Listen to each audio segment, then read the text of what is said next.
TDF is.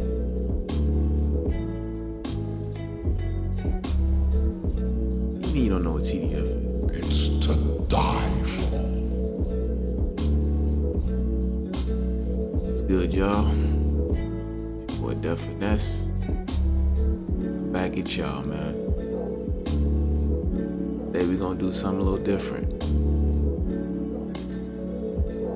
Be commenting on a video that I came across on YouTube. Title of the video: What It's Like to Be a Black Man in White Corporate America. It should be very interesting. Off top, before I even click on the video, I'll tell you right now, it's garbage. It's trash. I wouldn't wish that on my worst enemy. My worst enemy, I would not wish that on. So we're gonna watch this interview. I'm gonna comment here and there on what we're watching. Let's get it. On some TDF shit. It's to die for.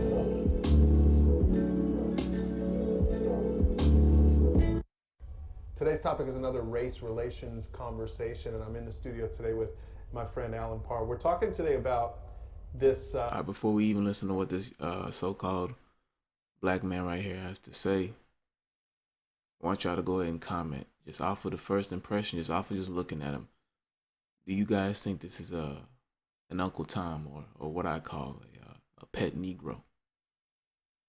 Just off the bat, just off of perception, just first impressions. What do y'all think? I'm gonna be real. He looks like an Uncle Tom. A pet Negro to me. I'm gonna be real. I'm gonna give him a shot though. I'm gonna give him a chance. I'm gonna give him a chance to prove, to establish to himself and to us TDF niggas that he's otherwise. You know what I'm saying? But just off of first impressions, this guy is a pet Negro.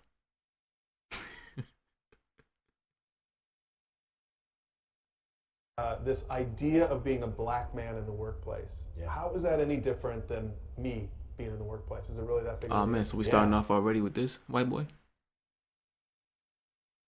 We already starting off with games? Let me go back.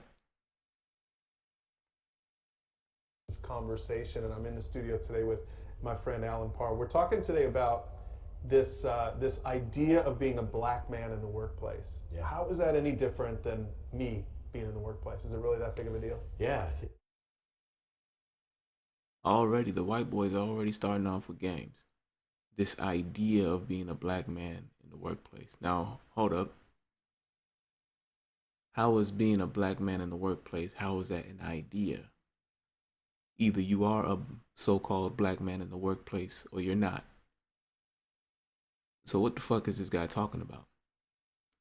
And then he asks, is it really any different from being a white? So already, this white boy is already playing games. Brothers, do you peep that? Do you understand that? You younger brothers that are hearing this right now, hearing me. Do you understand? Do you see what I'm talking about when I say what I say on this channel? See, this is deeper than a racism issue in this country. This is a perception issue, right? An indoctrination issue. This white man already off the bat is going to play the angle of, what is the problem? We're all human. Let me let this man continue though. You know, so once again, just another great question and a conversation that I'm really... No, that's a terrible question. Pet Negro.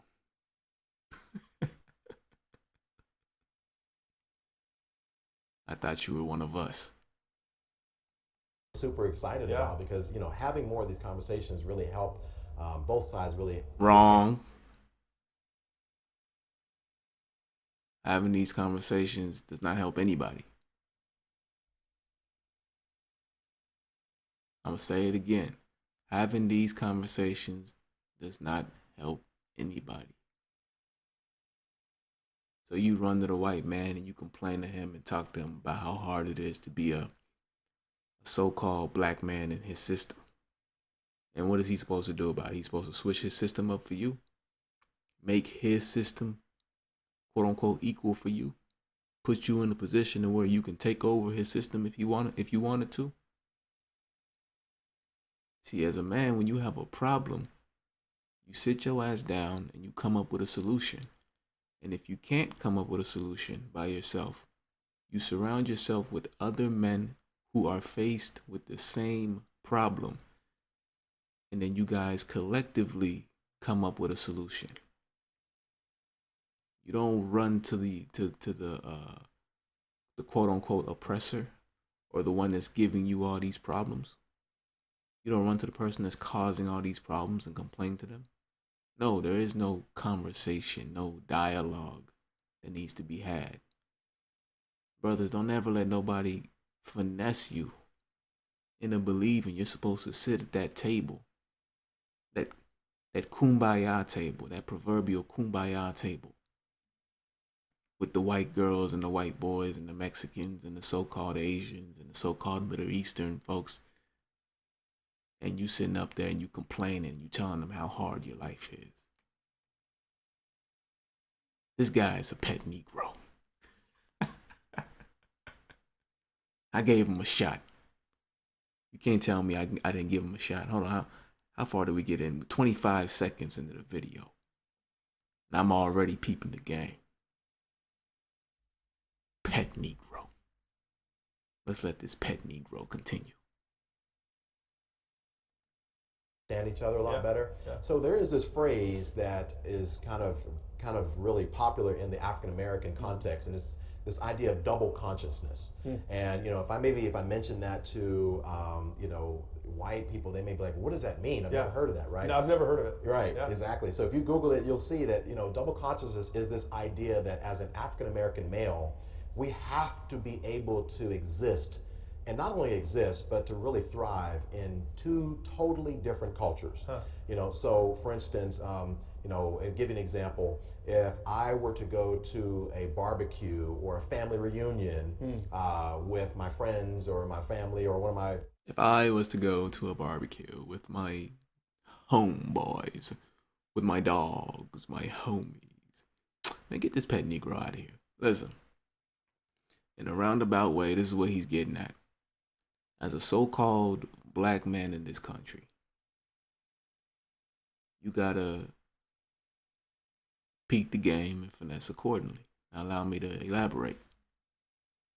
Essentially, you gotta be very, very aware, self-aware, but not just self-aware. You need to be aware of the environments you're in as well. So what he's getting at is, as a so-called black man, you got to know how to interact with other so-called blacks. But at the same time, you have to know how to interact. You got to know how to interact with people of other demographics. Because here's the game. I'm going to go ahead and tell y'all. They never going to tell you guys this in school. Especially not now, since y'all are all out because of the coronavirus. But when you go back to school, they still won't tell you this. And that's this right here. Deep down, all these different demographics have a certain infatuation with the so-called black man and even the African man, but mainly the so-called black man. They have this infatuation / fear of him. You understand? This is why you'll be the only so-called black man in any given situation, and you always feel like the attention, the spotlight is on you. Whether you happen to be a guy that's just cool like that or not, you still are the center of attention. Why? Because there's an infatuation with quote unquote black culture, specifically black men. You're viewed as the threat. You understand? So the next time you're in a situation or in an environment where you're the only so-called black man and you feel like they're out to get you, right? People aren't fucking with you. It's because they are out to get you. They're not fucking with you. You don't belong there. The finesse this society has you under is waiting with your you know what in your hand and begging everybody to let you in, to let you be a part of their group, a part of their squad. But the whole time, you're the one whose culture is so interesting to everybody else. You're the prize, you're the commodity, right? You're the one with the energy that everybody's infatuated with. But yet they finesse you into believing that you're still somehow inferior to everybody else. So back to what this brother is talking about, this pet Negro is talking about.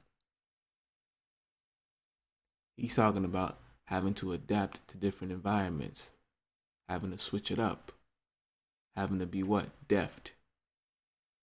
Remember in TDF, tireless, deft, finesse? That's why I threw that deft part in there. Let me let this pet Negro continue. Friends, families, or whatever, you may hear if I were to go to a barbecue, my or family homeboys, reunion with my friends or my family or one of my friends' families or whatever, you may hear that same executive that's working for a Fortune 500 company. You may see him slapping some dominoes down, playing some cards, listening to some rap music or whatever, and using slang purposely because either that's kind of how they grew up, or they're trying to fit in with the people in their family and their community or whatnot. So what if you talk? Yeah, but the main reason is because you're in your environment, your own environment, right? So there's no need to adjust your personality or amend your personality to make a white boy comfortable. Why? Because he's no longer present, or he's not present in that current environment, in that current situation. So yeah, you're more of yourself. Probably gonna be cussing a little bit more. You're gonna be talking about different things. You're gonna be playing different games. You're comfortable. You're in your environment. You're in your kingdom. You're where you belong.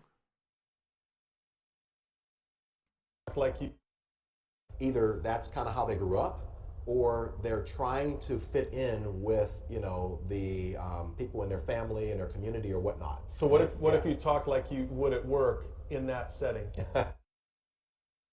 I don't know if this white boy is trying to be funny or if this is a serious question, but let me let him go on. What would happen? Right. So once again, depending upon the people in that family, if they're all very educated and very elitist, if you will, then it probably wouldn't be an issue. But if you have this situation where this African American male, maybe he was the first in his family to graduate from college or whatnot, and he comes from an environment where there aren't a lot of educated people in his family. Then they may look at him like, oh, you think that you just arrived, or, matter of fact, growing up, I heard this saying all the time, you talk white. Really? You talk white. Just because I spoke proper English and I didn't, Yeah, that's some shit, ain't it? All you're doing is speaking proper English, articulating yourself as a man. And they tell you, you talk white. So what are they saying about black? How so-called blacks talk? See, this is all slick shit that you gotta be able to pick up on, brother. You had to peep the game. You sitting there, you minding your business, you doing your thing, or you're talking, you're speaking up for yourself. And then they try to play you like they giving you a compliment. You talk white. I really like the way you speak. And your goofy ass, you sitting up there with a smile on your face, just happy that Massa done complimented you in front of all the other Massas. So now hopefully everybody's going to treat you with a little bit more respect because you talk white. Brothers, we're not even supposed to accept the term black as our race. You're not even supposed to accept that. Think about it. You talk white. So what does that say about black? What are they saying when it comes to the way so-called blacks speak, allegedly? Let me let them continue. I didn't use a lot of slang in the way I was speaking. Yeah. And it was a put down. It was a put down. Yeah. Right. Because I'm not white, but then it's also offensive because it's like, why is it that correct English, proper English, is associated with talking white? And so we've had to learn, for those of us who have been in corporate America, how can you thrive and how can you exist in both worlds? Oh no, you can't thrive and you can't exist in corporate America. I don't care what this man is about to say. It's just not gonna happen. You will get plateaued, meaning they'll level you off.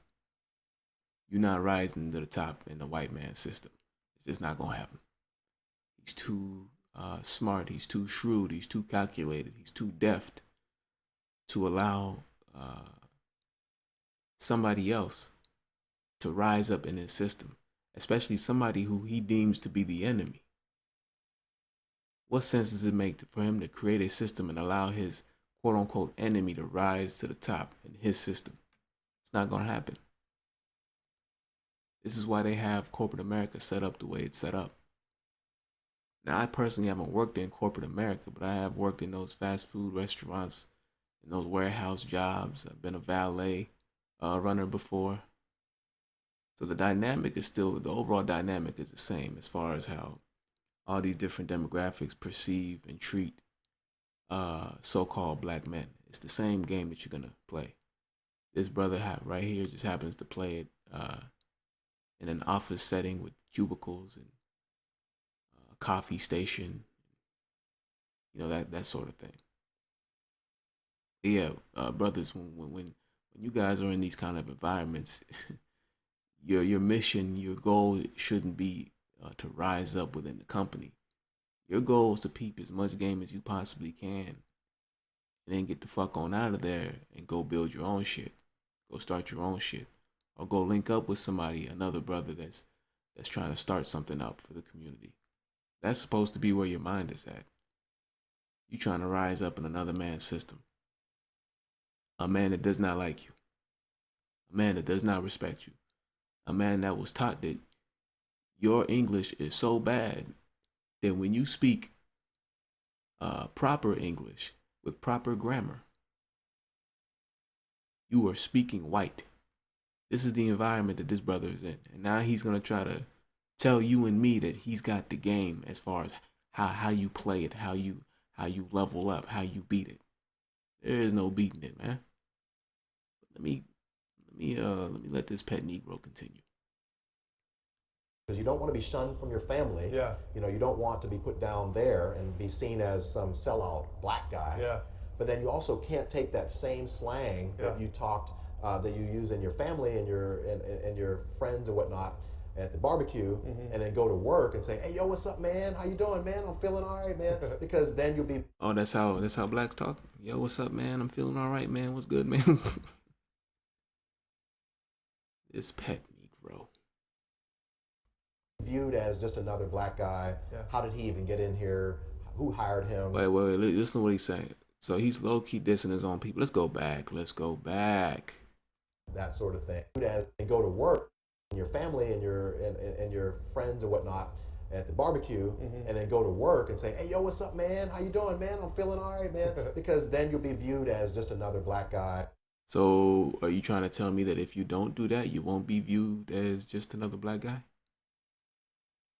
Young man, you pet Negro. This man must have some kind of dissociative identity disorder. And a lot of Uncle Toms, aka pet Negroes, have this. They truly believe that they're viewed differently. I mean, look, we just watched his brother say this. If I do that, hey man, what's up, man? I'm gonna be viewed as just another black guy. So what do you view that as right now? You pet Negro. You see what I'm saying? See, and that's the game. These white folks done finesse this brother right here. He truly believes he's different. He's perceived differently. But to each his own. What I say is the game is getting you to this point, right? Making you believe you're different. You're not like the rest of the black guys. Yeah, I like you. He's one of the brothers that fell for that shit. Me? Oh, I'm Ghanaian. I'm African. I'll never fall for that. Never. And I know any of you none of you African brothers that are hearing this shit are ever gonna fall for no shit like that. And then you intelligent uh, American so-called black brothers, you're just not gonna fall for that. Why? Because we have a high degree of self-awareness, and we have a high degree of awareness of how we're perceived, how we're portrayed in the media.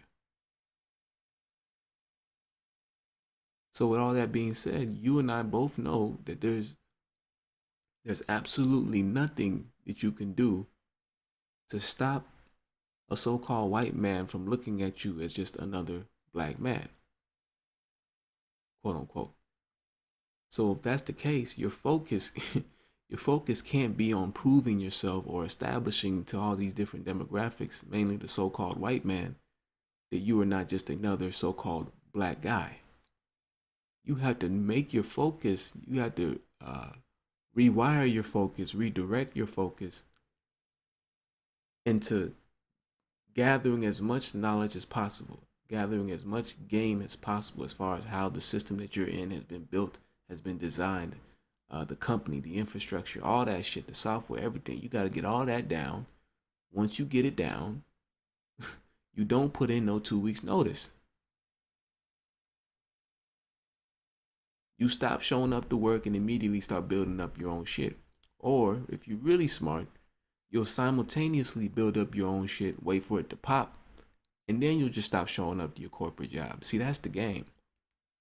But they don't teach you that because they need you to have that inferiority, that subservient inferiority complex. They need you to have that because so long as you have that, you're always going to be more focused on what's going on in that white man system. What are those white women over there doing? What are the Mexicans doing? What are they up to? Let me try to get in there. Ooh, what are the Vietnamese guys doing? Let me try to get in good with them. That's where your mind is always going to be focused on. Let me go ahead and let this pet Negro continue. How did he even get in here? Who hired him? That sort of thing. And so we have to basically they're gonna be thinking that shit about you regardless. Be conscious of living in both worlds at all times. So does it make you feel like a hypocrite to be one way in one world and another way in another world? Yeah. And once again, that's a great question. And I think the struggle that I personally, I can't speak for every black man, but I can say from me personally, and even some of the friends that I've talked to, is that sometimes it's very difficult because you almost don't feel like you fit in perfectly in either of the two worlds. Right. That's why it's good to be yourself, and it's good to go out of your way to be in environments where you can be yourself. You don't ever throw yourself in an environment where you're gonna be the only one of your kind. When have you ever seen that? When have you ever seen a Mexican go out of his way to distance himself from other Mexicans, from all Mexicans, and go be the only Mexican in a group full of white folks? When have you ever seen a Vietnamese man go out of his way to distance himself from all Vietnamese people and go out and be the only Vietnamese man or Vietnamese person in a room full of so-called black people? The only demographic that is silly enough, that is constantly suckered in the going out and doing this, is the so-called blacks and us Africans. We are the only two demographics that fall for this shit. The only two demographics that will really brag about being the only one of our kind somewhere. You know what I'm saying? The Africans. Yeah, I'm the only one over there. I'm the one that do it. I'm the only one. I guess I'm the one that's qualified to do it. No, nigga. You pretty much the worst kind of African. You are a Uncle Tom African. I guess you're a pet African. And the reason I use that phraseology or that terminology, pet Negro, is because that's all you're really setting yourself up for when you decide to go out and be the only so-called black man in any group, in any setting. That's all they see you as an entertainer. You're there to make them laugh, make them feel good, make them feel hip, make them feel cool. You're their pet. You're their mascot. You're their pet Negro. That is the only role that you will ever be encouraged to take when you're the only so-called black man in any environment. And if you disagree with me, just pay attention. And also take this. Take this as food for thought. When you think of so-called black men that have a tendency to be associated with groups in which they're the only so-called black guy, what kind of personality traits do they have? Isn't it usually the same stereotypical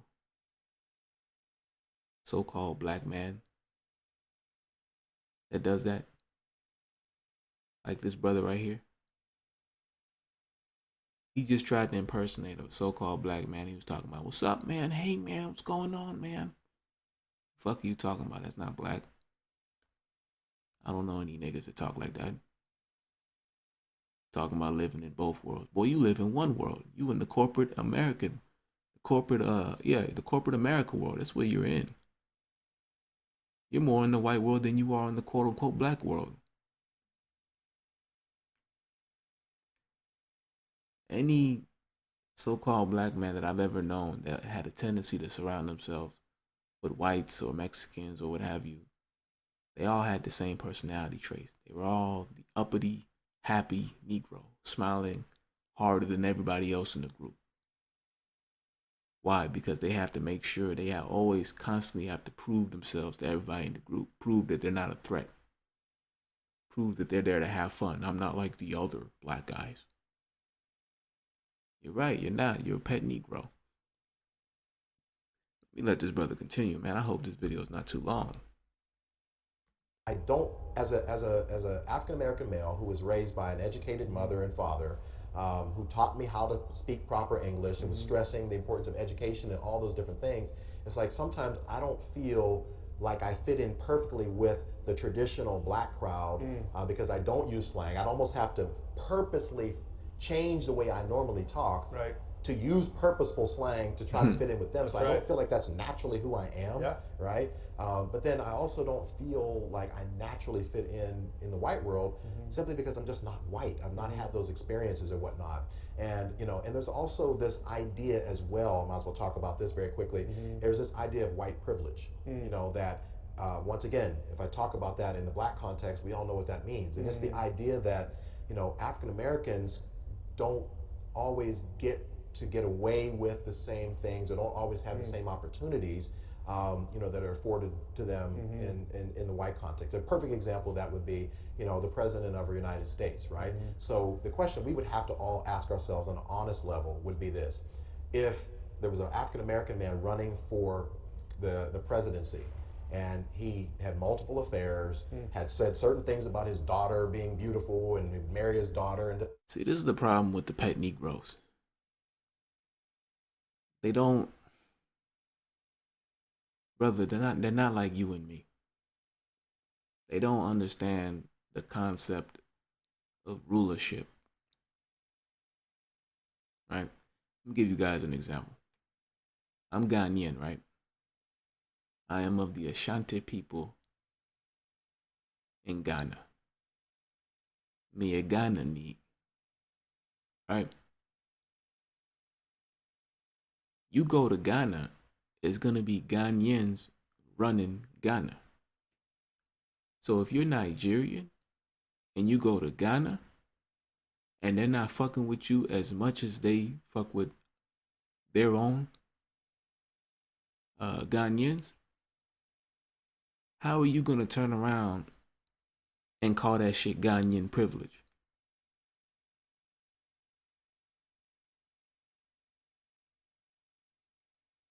If you're Mexican and for whatever reason you fly your ass all the way out to North Korea and the Koreans up there seem to fuck with the other Koreans up there more than they do with you,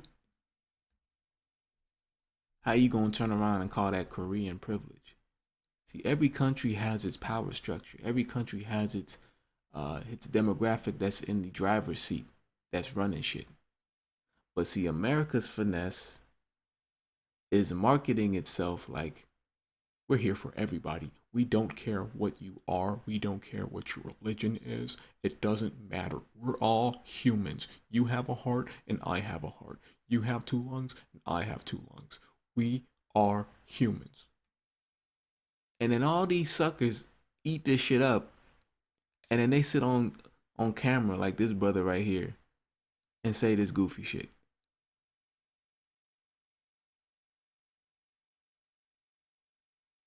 America, at least according to the history that they teach in this country, America was started up by white folks and has always been for white folks. So-called black man, you have not taken this over. You have not taken over the country. You have not fought for this land. You have not taken it. You've been pimped and you've been used, at least according to the history. You've been pimped and you've been used, but you have never actually snatched this land out of the white man's hands. So he's always going to be in a position of rulership and going to be in a position to put his own people on, put his own people ahead of yours.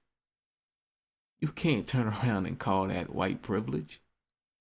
No, it's rulership. But the only way you'd ever understand that is if you had a ruling class mentality. That's the only way. Let me let him continue. Different things like that, said some of the things to women that we saw on those tapes, had been married 3 times. The question would be, would he have any shot at all at being the president of the United States? And well, a black man really doesn't have any shot at being the president of the United States, period. Obama was handpicked, hand-selected. He was chosen. He was put up there. Anybody out there that actually believes that Obama was just some random senator from Chicago who worked his butt off and he knew he wanted to be president and yada, yada, yada, you're deluding yourself. They picked that man and put him up there. Get the fuck out of here. But look at this brother right here. Allegedly, he's educated. His mom was educated, his father was educated, and they educated him. But he don't know this. Sitting up here making comparisons between Barack Obama and Donald Trump. Both of these people are picked. Okay? The presidency is picked. They already know who's going to be the next. They already know who the next 3 presidents are going to be. Answer, I think we'd all agree, would be no, right? But how is it possible that President Trump was able to have all those experiences? We see all that stuff, but yet and this is not, I'm not against President Trump, I'm not Right. I'm not a pro-Obama, I'm not any of that, but just trying to bring to light the issue that there is this idea of white privilege that we often kind of struggle with in African American context. So let's end with this, Alan. If you were speaking to a white executive, what would you say, if you could say anything to him? What would you say to him to help be aware of this, or maybe be part of a solution for a guy in the workplace who feels? Solution for the so-called black man in the workplace, in the American workplace, in the white man's workplace, is to peep the game and finesse accordingly. In other words, what? Get what you need and then get the fuck on out. That's the solution. Stop waiting on the so-called white man to be nicer to you and ingratiate you better. Stop waiting on the white woman to do the same. Stop waiting on the Mexicans to do it for you. Stop waiting on the Vietnamese people to do it for you. Stop waiting on the Saudi Arabians to do it for you. How about this? You learn to do it for yourself.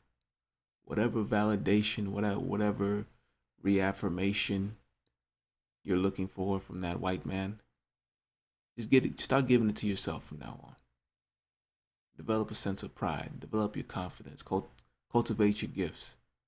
Focus on you for a change. Really get to know yourself. Figure out what your passions are. Create some goals. Write them down. And go about actionizing these goals. See, when you're doing all that, you don't even have time.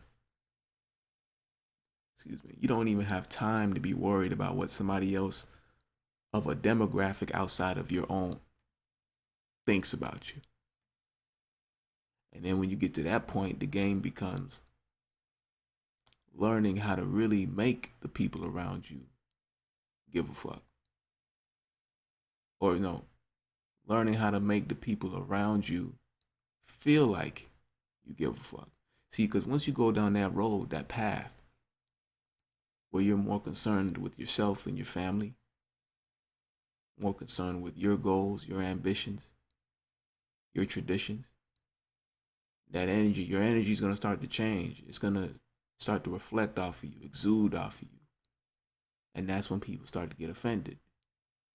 Same way they got offended with Malcolm X. Same way they're offended with Farrakhan. Same way they're offended with any so-called black man that has the ability to think independently. Or as what Malcolm called intellectually independent. Once you go down that route, the game is completely different. You're not worried about you're not worried about a white man not liking you, a Mexican not liking you. You now understand that so long as you're in their environment, you had to be worried about making sure that they feel like you like them.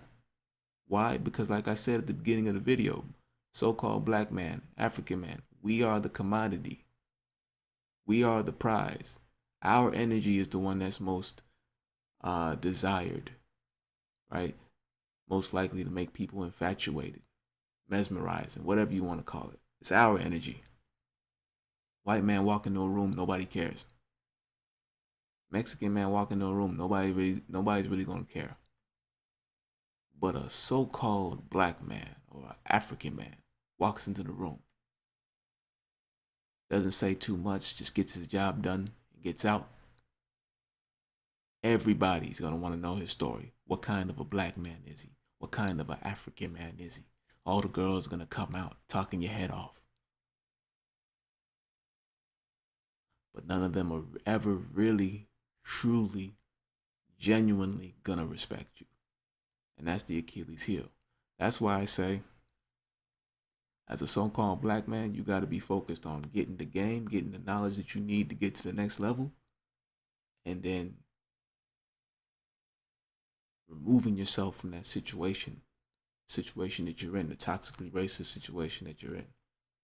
That's the game. Ain't no conversation, ain't no dialogue. You sitting there with the white boys drinking coffee, talking about how hard it is to be a so-called black man. What exactly do you want him to say when you do all that complaining, black man, and even African man, you too? When y'all do all that, what exactly do you want them to do? What do you want them to say? They are not so-called black. They are not Africans, so they will never be able to understand and to relate to what you're saying. So you're just wasting your time. Come up with your own solutions and actionize them. Let me let this brother continue. That he's got this pressure to have this double consciousness. Is there any solution? Can we help at all in this context? Well, I think. And that's what this so-called white man loves. They have you sitting at that table drinking coffee, complaining, and then he'll ask you, what can I do to help? Is there anything that I can do? He's the main one. The main one that's fucking you over. See how cold that finesse is? He is the main one that's got you at the bottom. Or that's designing the system, constructing the system in a way to keep you at the bottom. But like I said, if you're intelligent, you're gonna find your way out every single time. 100 out of 100 times you're gonna find your way out. That's the gift of intelligence. That's the gift of being self-aware. That's the gift of being an intelligent, self-aware, so-called black man in America. But see, when you forego all that and you decide, no, I want to be taken care of, I want to be broke off, I want to be allowed in the group, I want to fit in, then you give everybody that power. What can we do? What do we have to do? What is there any way that I can help? Yeah, you can get the fuck out of my face. You can stop forcing small talk on me when I don't want it. You can stop going out of your way to ingratiate yourself with me. You can stop stabbing me in the back. And you can give me a raise. Oh, man. Let me let him continue. Part of a solution for a guy in the workplace who feels that he's got this pressure to have this double consciousness? Is there any solution? Can we help at all in this context? Well, I think that the biggest thing here would be creating situations and conversations at the job. They really help people get more comfortable with this idea of diversity. Yeah. And really just accepting people and not, once again, judging somebody and saying that, man, if I do hear a little bit of slang from this guy, that doesn't mean that he's uneducated. It just means that that's his culture. That's kind of how he grew up. And really, once again, just kind of assessing somebody based on their work and what they contribute to the company, and not maybe making a decision based on maybe their preconceived notions or their stereotypes of African American men or whatnot, and also just not seeing us always as some threat, right?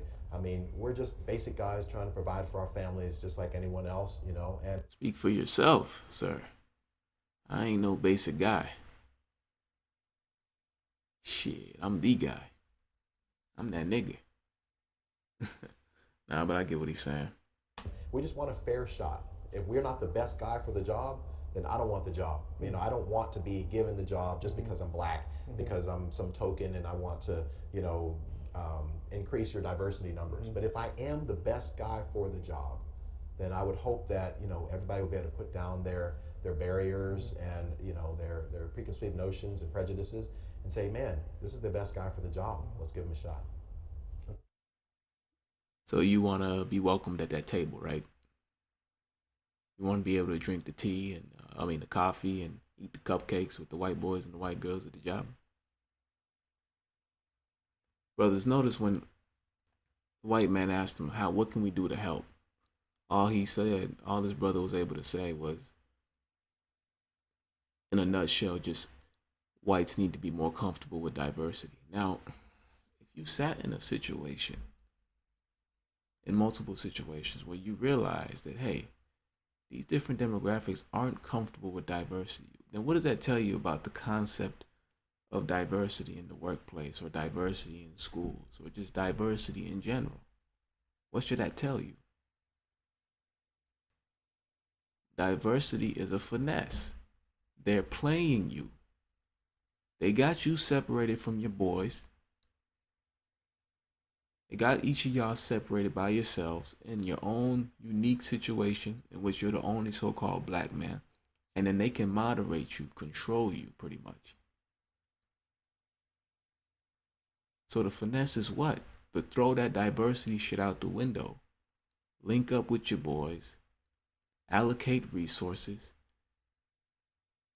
Create some kind of unified culture for yourselves that you guys are going to abide by. And then maintain it, and then pass that off to the next generation. That's it. Once you're in that environment, that corporate environment, you realize, the people that I'm sitting up here drinking coffee with, eating cupcakes with, making small talk with, talking about the weather with, talking about sports with, talking about the coronavirus with, they don't really respect me. Once you realize that, it's your job as a man, to begin to concoct a way to finesse accordingly, bruh. That's it. That's the game. You're not finna beg your way into anybody's good graces. All these different demographics, they have their own plights. They have their own problems that are specific to their communities, man. They're not trying to hear about yours. They don't care about yours. They don't care about mine. So what does that mean? It means we got to care about ours. We got to care about each other. We got to look out for each other. And it's sad because brothers like this, they get quote unquote educated, but they still can't grasp this. Still can't grasp this. That's good. Oh shit, well that's it. Let's see how long this video is. Man, 44 minutes. Oof. I hope any brother that hears this video was able to take something from it, learn something. that being said, y'all be easy, and I'll see y'all when I see y'all.